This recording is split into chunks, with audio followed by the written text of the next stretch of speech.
All right, I'm Jason. This is Roleplay Cafe. We're going to be simulcasting this, or I should say, putting this recording on both channels. Jason of Flash Football, as well as Roleplay Cafe. I'm here today with Matt Ventre. Ventre. Okay, so I did get that right. Kind of got that right. He is a game designer. He has developed and designed Legacy of the Cage, the Gauntlet, which is a dice-powered mixed martial arts action fighting game. And I found this recently, grabbed it, played it, downloaded it, and absolutely fell in love with it. It is one of my top 4 of all time. It has changed my perspective on sports gaming. And because of that, I really reached out to tell this gentleman how great it was, but also to say I'd love to chat with you about how you came to this, where your inspirations come, and etc. So tell me a little bit about yourself. And we'll ask questions and chat, right? Awesome. Yeah. So first of all, thank you. That's high praise, and I'm very grateful for the amount of enjoyment you've gotten out of the game so far. I am.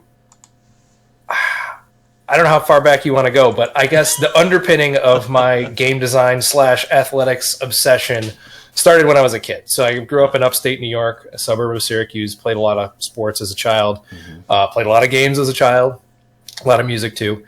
And growing into adulthood, maintained a passion for sports and whatnot, got into MMA, let's call it early 2000s, right about when Chuck Liddell started to crack the scene and like make the UFC a known commodity.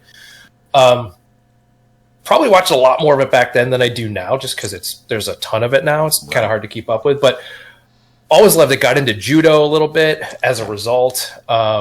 Maintained that athletic streak and enjoyment of sports and whatnot all through.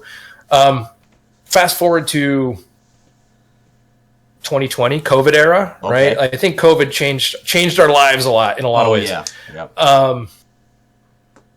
I was dabbling with game design. I've always been building stuff. I've always been prototyping, and I have a hard drive full of just unfinished ideas. Right. Yeah. And you can relate. I'm sure we all have a folder of unfinished ideas, right? Right. That's awesome.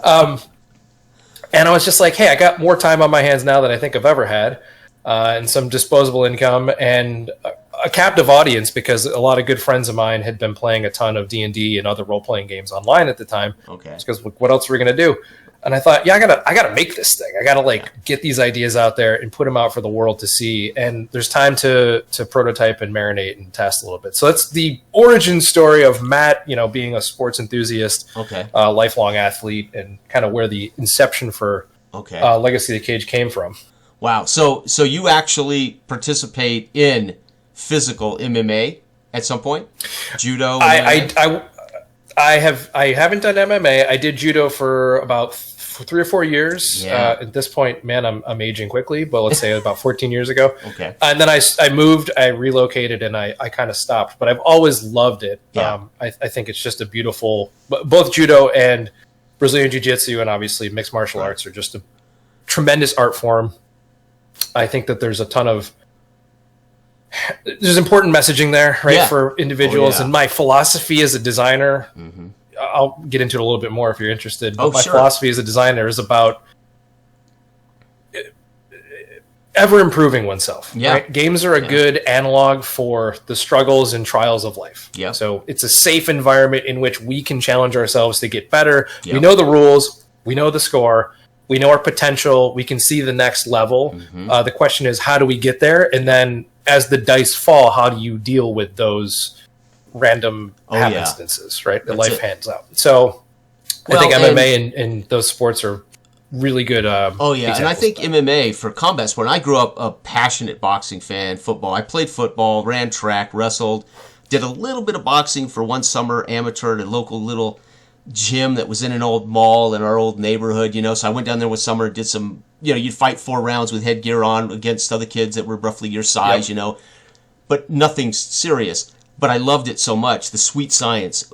But I grew up playing tabletop games. I grew up an athlete. So I was a nerd athlete, which I think is more common now. But when I was a young man, the idea that you were a nerd and played D&D or whatever, it didn't always jive, right? But we did. Our whole group was that way in the neighborhood, right?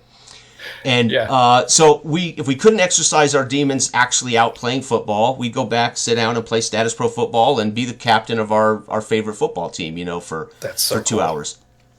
And we had Title Bout was all I had. And Title Bout, it's really a single player. You set up grab a couple all-time greats or whatever you want to match up, and you might have a strategy decision if you're trying to play your buddy, but it's a random flip of cards. You have no control over anything. And so that kind of tickled my fancy, but never crossed my mind the tactical combat game. And I think boxing probably, and again, this is going to sound harsh, I love boxing, again, sweet science, but boxing is a punching sport. Obviously, there's defense, and there's movements, there's counter punching. These things are crucial, but it's not as dynamic as mixed martial arts, when we're going to see all of those things plus wrestling, plus defensive grappling. It's phenomenal to me, the chess match that occurs between two human beings. I mean, even wrestling, if you've ever wrestled, in 2 minutes you're exhausted trying to keep somebody from pinning you or whatever. It's unbelievable what it takes. And so much of those patterns are ingrained through repetition, right? So much of that is instinctual as you prepare. So when you say to me something like boxing is, and I'll never forget, oh my God, Boss Rutan talked about his book and the hand patterns, how to recognize patterns, and he had written a book about hand pattern, and how that takes time to you do it enough that you begin to instinctually recognize hand patterns and angles, and this is what makes Boss Rutan such an amazing striker. Was everything was subconscious for him. He was already ahead of the game with recognizing patterns. And you think, oh, that in and of itself is a chess match. And so I've played all these tabletop games. I've designed my own boxing games. They're all simple, single play, roll dice, matchup, exactly traditional situations that we've been growing up with. And then I come across this, and I'm like, wait a minute. This, first of all, and correct me if I'm wrong about the conceit. So conceit one is it was a two-player kind of environment, right? Yeah. Okay, that's conceit one. Kind of meant to be a head-to-head game. So right there, you set a different tone. You're like, okay, we're going to first create a two-player game. We're going to assume a two-player game. Right. Oh, yeah, but we're going to play this solo. That's just the way life goes when we're married or we're busy or whatever. So you have this amazing AI grid for fighters, and then you create this gauntlet, right, which I'm not doing. I'm actually just fighting. I'm just running a career with my boxer. But you have a gauntlet for solo play. But and again, plenty of room for more, which you're working on with version 2. Correct. So how did you come about devising it? I mean, even the layout of the book, the minute I saw it, I went, oh, this is a role-playing game. I mean, just the layout of the book, the DNA is of something other than a tabletop sports game. It's not cards and dice and a board, and so just the DNA here is different immediately. So how did you come about that?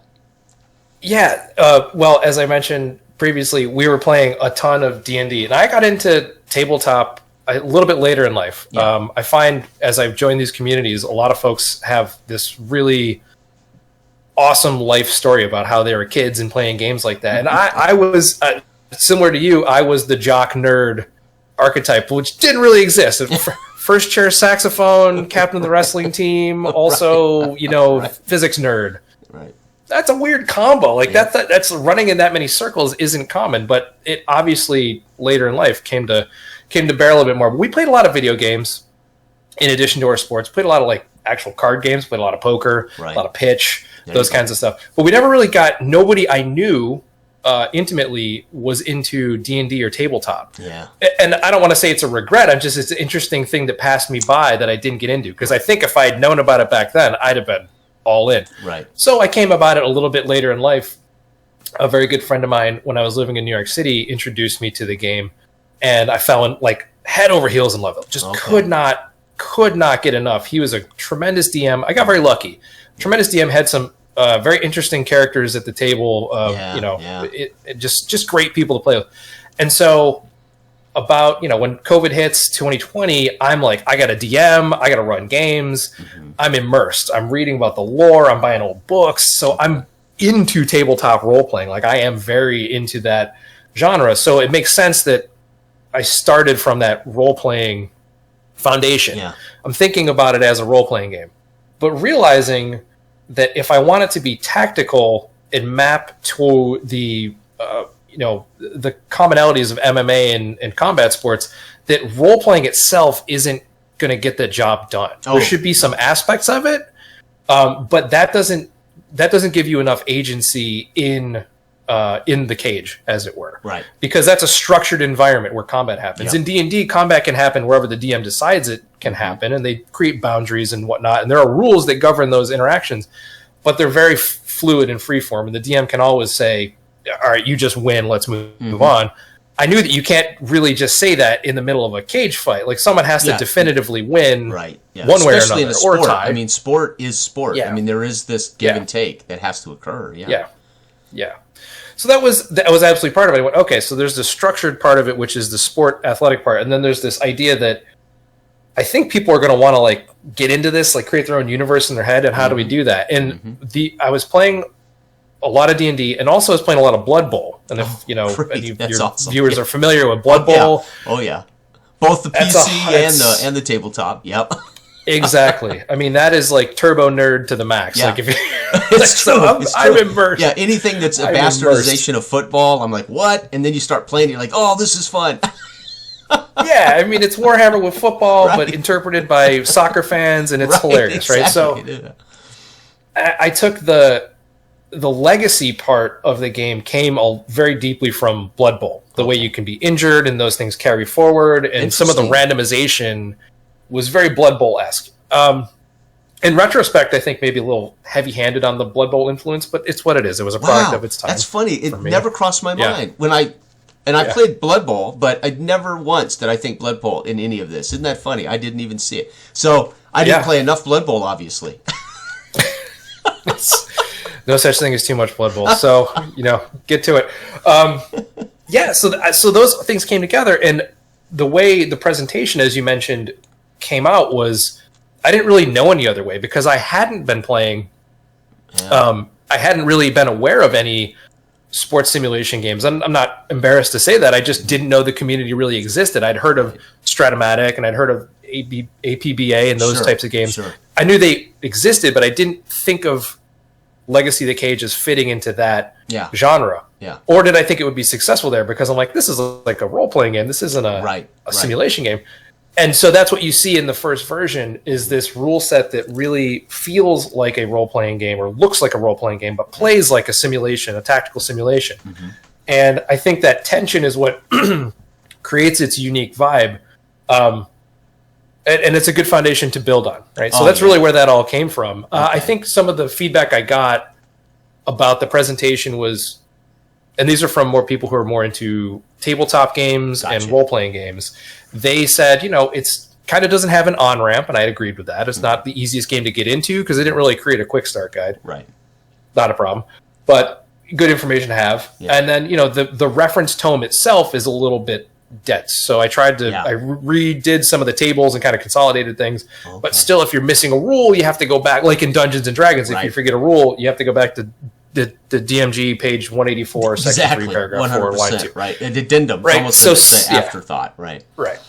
So that came through. That's the sort of the role-playing game influence. I think those things I'm definitely going to work on making changes to and make them a little bit easier for the sim crowd to use it as a reference tool, right? As a framework more than a story piece. Okay. Yeah, because initially it's like, I'm going to create a boxer in this, an MMA fighter in this, like I would create a character in D&D, right? Obviously, you have a unique creation tool. It's not 3x6 straight down with attributes, not that kind of thing. It's different. But so instantly I'm like, okay. Again, this tells me the game's intent. No, dude, you're not grabbing the California Kid and I can't think of his Nate Diaz and matching them up, right? I'm doing a different thing here. I'm creating my alter ego, so to speak, right? Or whatever fighter you want to make. They doesn't have to be your alter ego.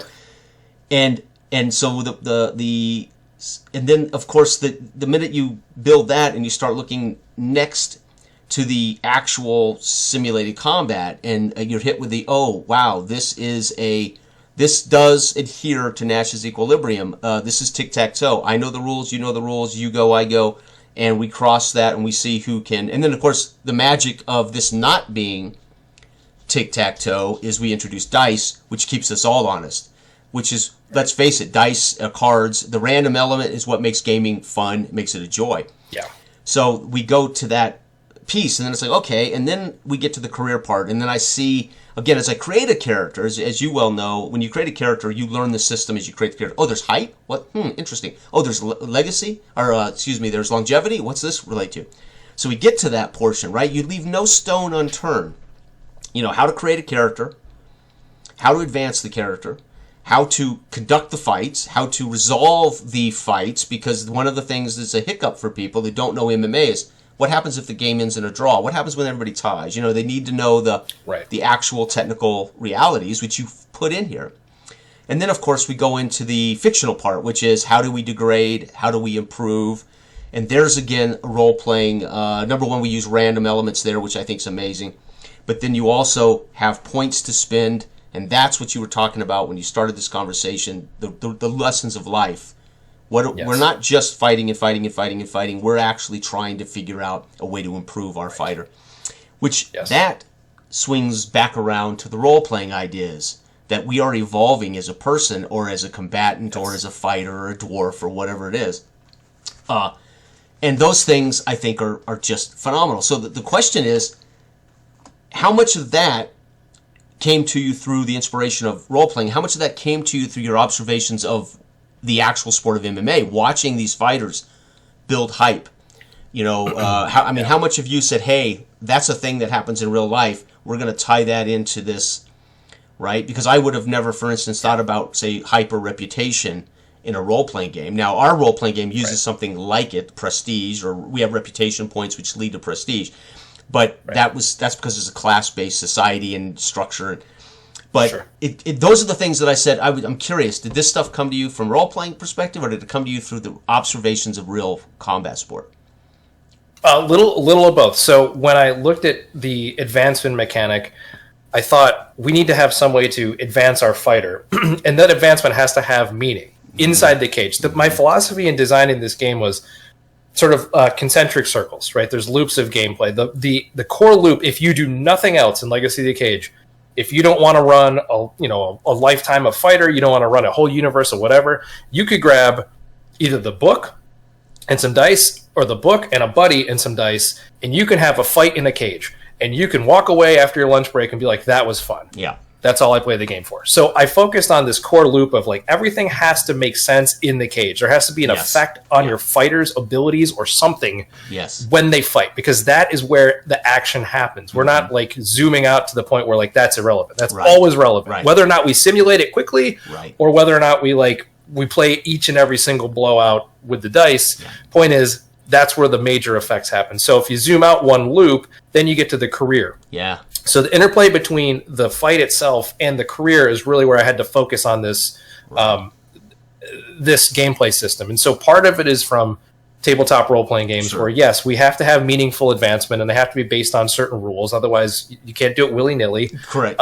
So you fight a high-level monster in D&D, you get more XP and more loot. Okay, how do I make that work here?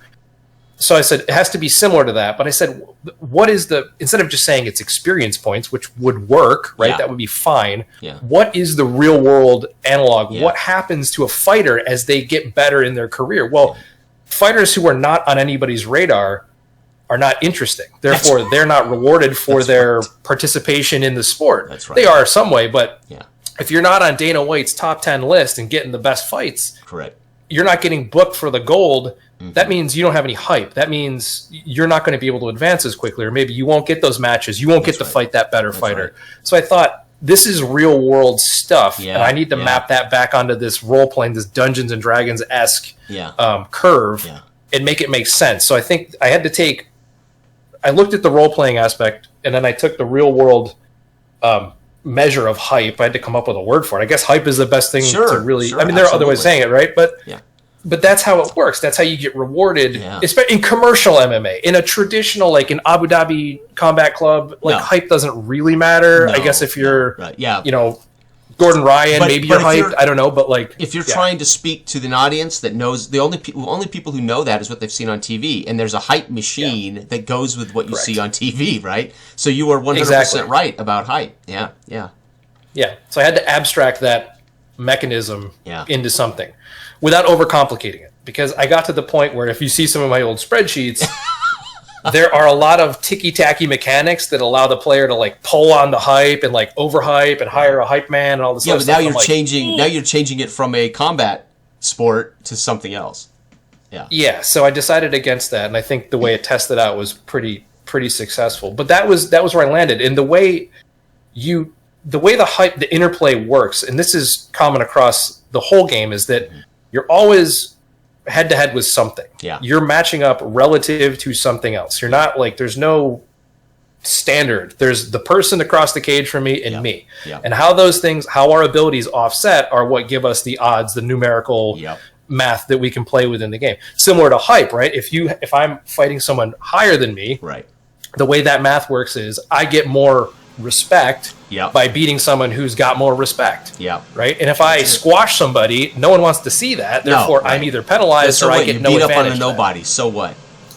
Yeah. So fighting a can might pad your record, but like it's not going to make you a better fighter, and it might actually draw you back a little bit. Right? So I had to make sure that those mechanisms made sense and that the math was pretty close to working. So I think we got there. I think we're good. It's amazing.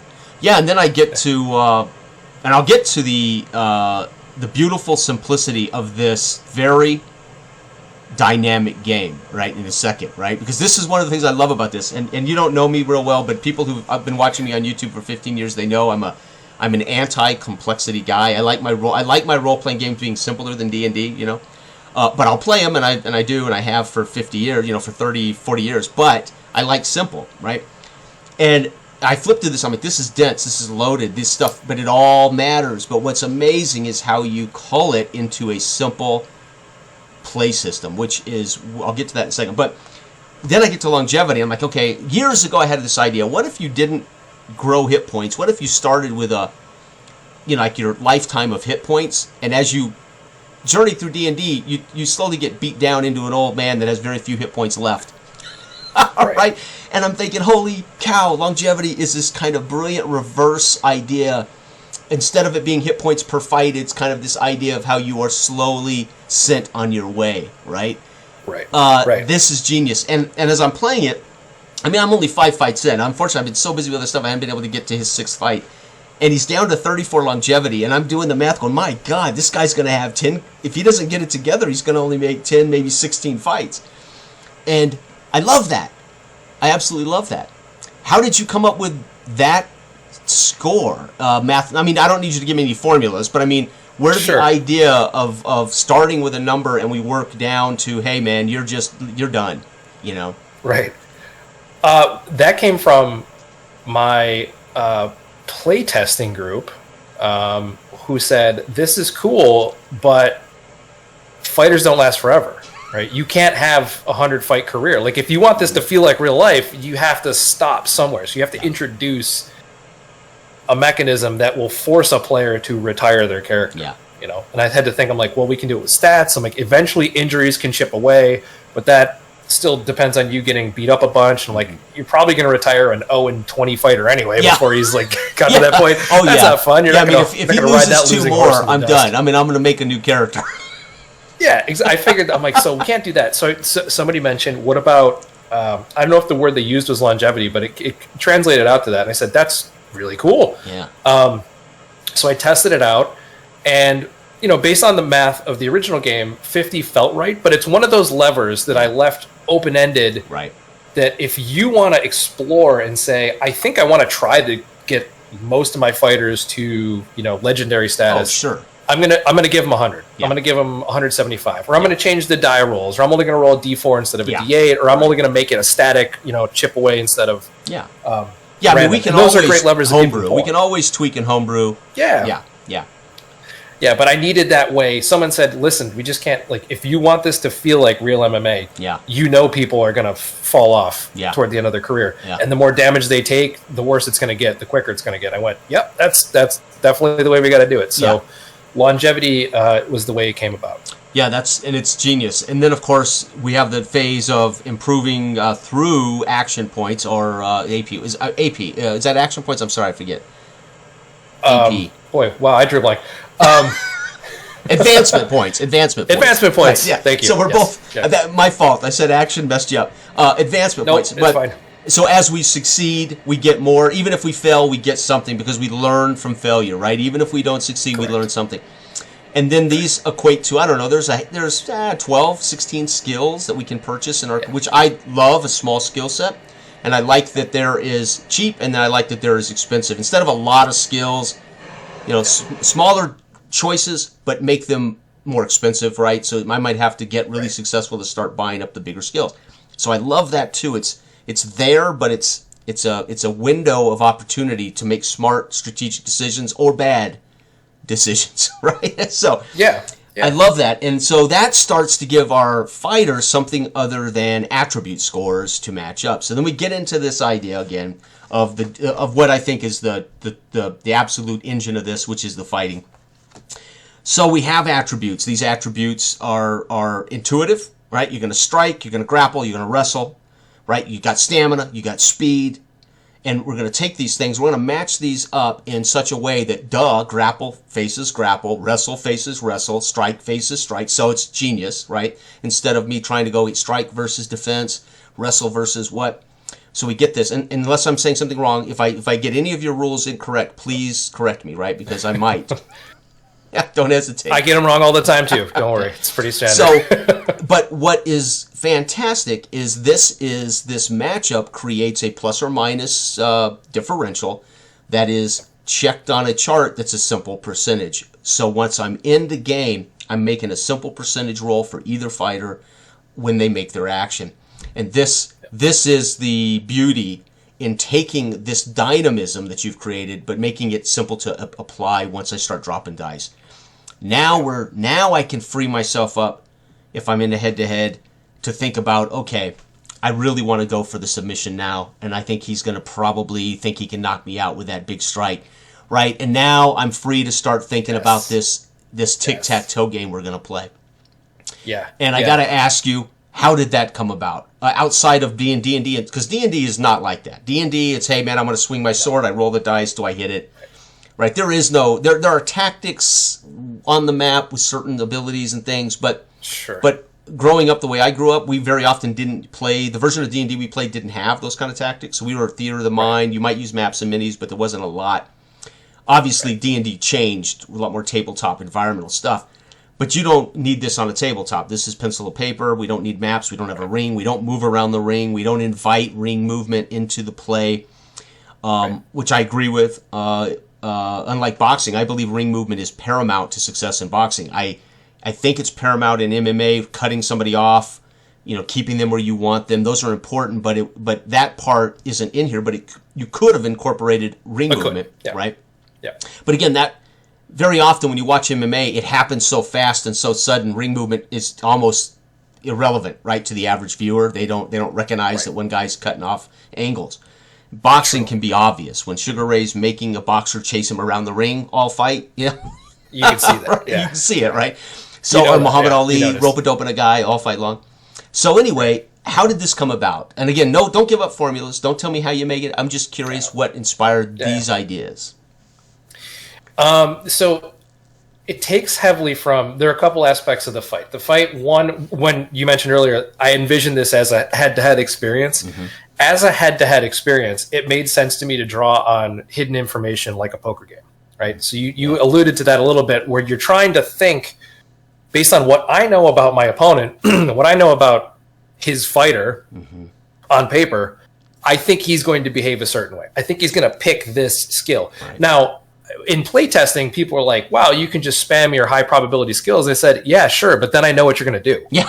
And then I can find a way to offset that, right? By using a different skill, or in the case of transitions, for example, are inflection points in the fight that can afford you an advantage if you go first, right? Yeah. So the priority system gives way to the transition system, which means if you can put yourself in a position to not get KO'd and take a good chance, you might just end up on the bottom, but you might score a point and you might be in a position where you can take advantage. So it's this the give and take of hidden information, the mind play between two individuals, the system itself in allowing you to take risks, knowing that they might pay off, and if you are in a certain position, that could be advantageous. And then there's the transition system and priority. So I think I needed a way to get real world MMA fights distilled into a format that could be played and enjoyed without too much complexity, right? When I first started playtesting, I didn't do any of the math up front. So in the book that got published, I said, do all the math, write down the numbers on the grid so you can just look at it and chuck a die and go. When I was testing it, we were doing the math on the fly. I'm like, all right, I have 3, you have 4, that's +1. Okay, look at the chart. And we're like, this is taking forever. That's ridiculous. Which is what I did in my first video on the channel. I recorded that screenshot. I was doing the math, and then I went, oh, wait, dude, on his score sheet, he does it for me. And it's an easy, like I said, it's an easy mistake to make. I'd take the credit for that foible because I didn't really create a quick start guide. I could have just been like, you got to do it this way. But that was what I did. I had to figure out how to make the math offset. And the weird thing is I feel like it's a fever dream. I was looking through all these different role-playing systems. I go, what's going to be a good, quick, fun system to implement here that'll make it easy to roll? I'm like, I don't want a D20. Everybody's got a D20. Plus, I don't think that's granular enough based on the percentages and stuff I want to, the affordances I want to give you. So I said, okay, D100. And I found, I want to say it was like a James Bond role-playing game. Yeah, probably. And I found an old PDF of it. I can't remember, but it sounds right. And I leafed through it, and I was like, okay, that's cool. I like the system, but it didn't have that offsetting. And I said, what if I just try this offset thing? Yeah. And I tested it, and it worked. It was just kind of this, okay, we're going with it. There's no turning back now. It made sense. So getting that real-world MMA feel of, we're going to roll the dice basically 4 times plus or minus a couple per turn. It's going to be easy to read. It's going to be quick. You're going to know what happens. But also, in your mind, you can create the story. So I even say in the book, I don't care if it's a punch, a kick, or whatever. You're picking a strategy for a chunk of time. It's not a video game where you're pressing X and you throw a punch. Correct. Right. We don't want that level of granularity. It's abstract combat, and a lot happens in 30 seconds. This is in a way, it's the highlight. It ends. This 30-second ends with you on your back and me pummeling your head. Exactly. Right. Yeah, and that's where it ended up. So it took a while to get. I'd say it took a while to put the words on paper. I think in my head I knew how it should work. In terms of flow, right? Transition or priority, action, hidden information, revealing the information, incurring a penalty or a bonus, and then figuring out how it goes. I kind of knew how to get that. I knew how to play it, but I didn't know how to say it. Writing the darn things are always the tough. The technical writing is always the worst part, dude. Unless you love technical writing, and most of us who dream up this stuff don't want to write it. What is the obstacle? Oh, I got to tell somebody else how to do this. Oh my god, and I got to write it down for them to read. Right? Like, you can't read my mind. Come on, let's just play. Let me show you. Let me just show you, Bill. For the 18th time, you show somebody, but nobody else ever sees it. Right? Amazing. And here's the thing. I've enjoyed the damn system so much. I'm like, this would have been a great combat system for a traditional role-playing game. I'm like, oh my god. And I literally am an anti-complexity guy in role-playing, right? Not necessarily sports games, but in role-playing. And yet, when I play this, because it does drill down to simple concepts, and we still are dynamic in our tactical choices, but the die rolls are explicit. I do it, I don't do it. I score a point, I don't score a point. I'm on top, Exactly. Those are the things that keep it clicking and moving, like a tabletop sports game. Yes. But it has these things. Now, how did you come about going, okay, we're going to have a solo? I mean, obviously, I think most people think there's going to have to be a solo component, or good luck selling this thing, right? I don't know, but how did you come about the solo idea of the Gauntlet, number one? Because I initially saw it and said, oh, this is the solo. I'm just going to make my fighter and have him fight a certain amount of fights. Or I'll have him fight till I don't want him anymore, or until he gets his butt kicked or wins a championship.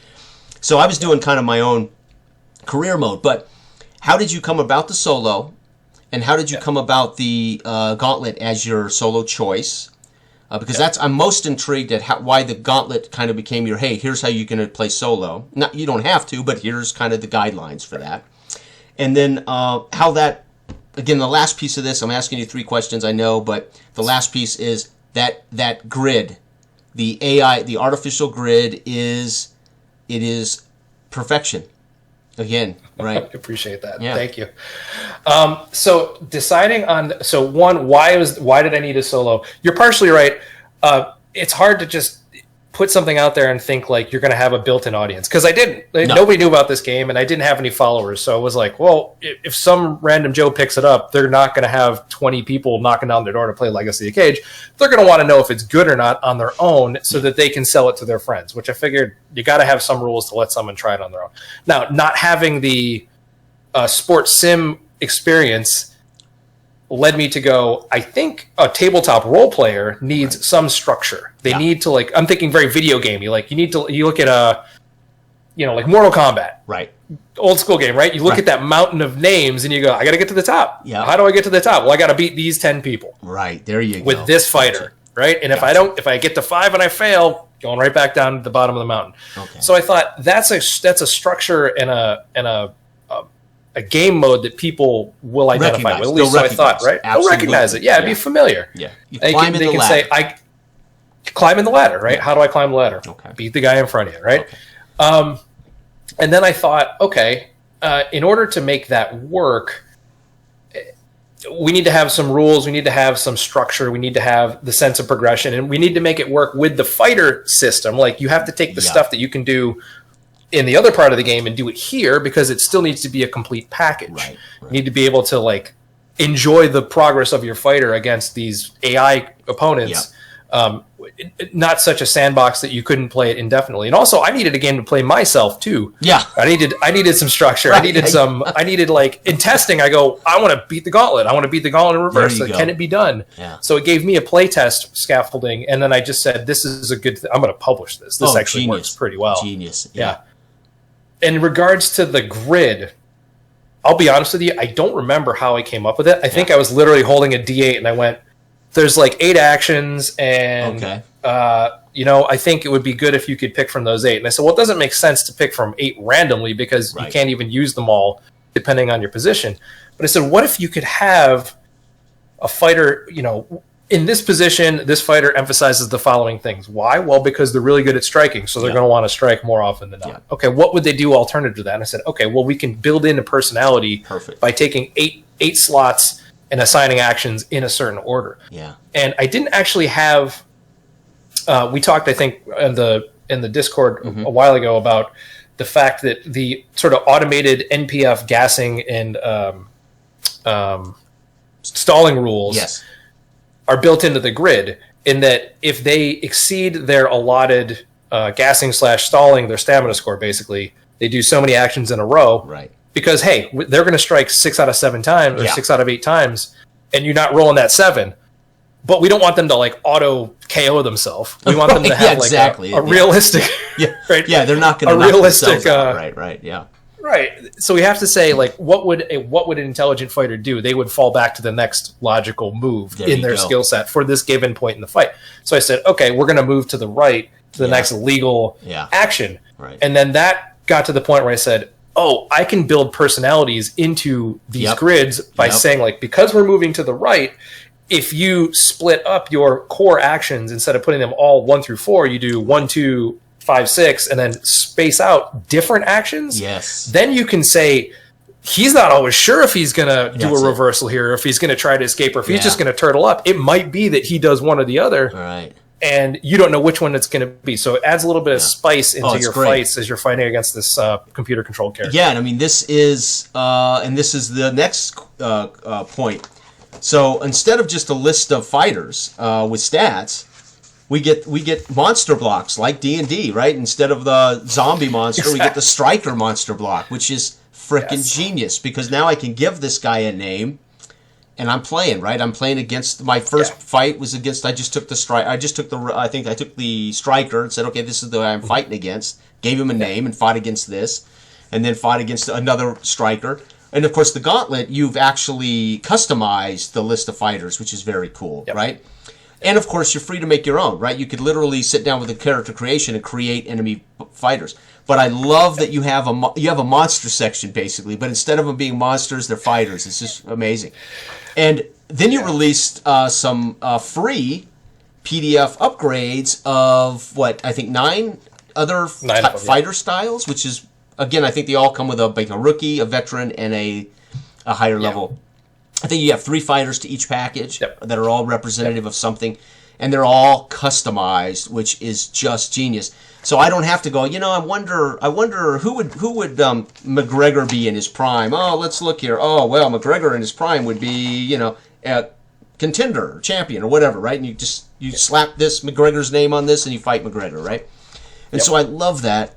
And again, I think it's just it's further in a way. It is further example of your inspiration of what a role-playing game kind of does in its book and how it handles these things. But more importantly, it's not what we see in tabletop sports games. So it's not always just so much of what you did that is so unique. It's also that you avoided the pitfalls of what most of us sports tabletop guys do, which is tends to look like everybody else's game or tends to do something like everybody else's game, right? Sure. So these were things I instantly appreciated. And I instantly recognized. And then, of course, then you got to sit down and play it. And when I sat down and made the character, I was instantly again like, oh, okay, I'm coming up with a name. I'm coming up with a background. I'm like, oh, I know who this guy is. And I'm even coming up with he's a Catholic and he crosses himself before, all this stuff that doesn't mean a damn thing, but it's my character. It's who my fighter is. But I envisioned this before every fight. What he's going to do and what he's about as a person. And then we get to the combat, and it's like, holy cow, this is genius. And then we go through the post-fight checks and the post-fight upgrades, and everything flows beautifully. And the pieces of the game are, how can I say this? It doesn't feel like it's Frankenstein monsters, even though when you develop a game, we have to develop games and compartmentalize them. But they all complement beautifully what the main thing is here, which is a fight between 2 professional fighters. And then we get to the final piece of this before we'll just wrap up. I got to talk about this because this is just appreciated by me as a chart and dice man for sports games. You provided all of these beautiful tables for every phase of the rule book, which are already in the rule book, but then you provide them again at the end of the book. And by the way, and then of course your priority chart transition grid. I mean, what is this called? It doesn't have a name, does it? I think I called it transition grid. I don't actually think I gave it a heading in the book because it kind of pushed it off the page, and I'm not the best layout designer in the world, so I figured it's okay. Transition grid. That sounds perfect. Yeah. So, and this of course is fantastic in helping one visualize. Oh, in that 30 seconds, this is what's happened. This is where we're at.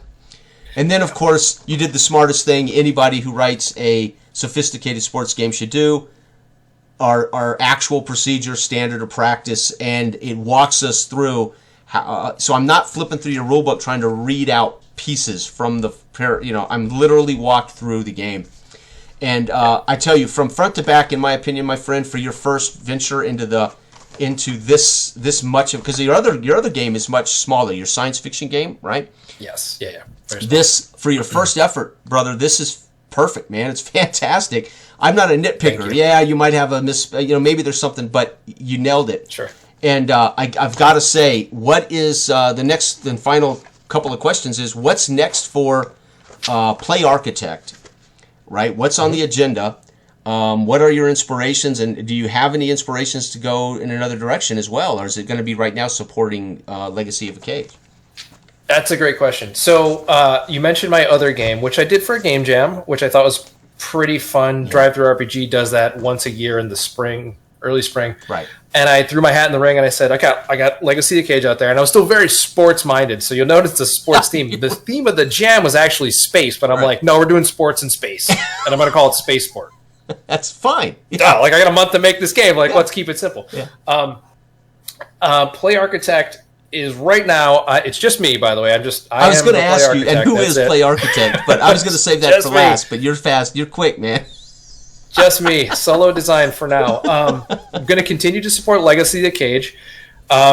I put out a recent just to clean up some typos for the main rule book at present, but I'm working on a second edition. And now that I've gotten into the sports sim community a little bit more. Oh, yeah. You got to be careful because they'll tell you what they want. And, man, there's no end in sight to what they want.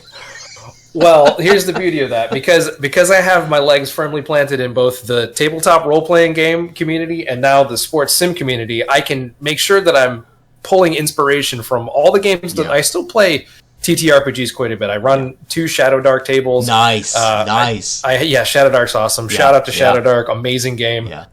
Been playing that for over a year. I wrapped a Starfinder game about a year ago. So I have that always in the background. So you're a complex guy, man. You like complex games. I do. Starfinder's the crunchiest. Well, you did say you were a musician. Thing. You did say you were a musician and into physics. So of course you would choose the complex games, right? Unfortunately, I have a bunch of suckers who are willing to play with me, so that's also good, right? But I have those inspirations always in the back burner. So when you talk about the beautiful part about you describing you creating this character in your head was I didn't write that in there. I didn't say you have to invent this. This is not codified. This is just something that you're free to do. Knowing that role-playing gamers who have that background are going to do it anyway. Yeah. Right. I just want to give you the framework. Yeah. Right? Good stories come out of good mechanics. That's the way I think of it. Some people think you write the story and then you have a mechanic that mediates the story. Right. I say that's right. So we call it emergent play, emergent story. Yeah. So in the role-playing community, stories, it's emergent story, emergent play, comes from play, comes from the mechanics. Exactly. But I love the way you said that good mechanics create good story. That's fascinating. I've not heard it said that way before, and that's going to be an interesting topic of conversation among my peers in the role-playing community. You now may be hijacked by all of my peers who want to hear your concepts on that. I'm open for it. I love talking game design. Yeah. And I'm going to continue to support Legacy of the Cage. I'm working on a second edition. Yeah.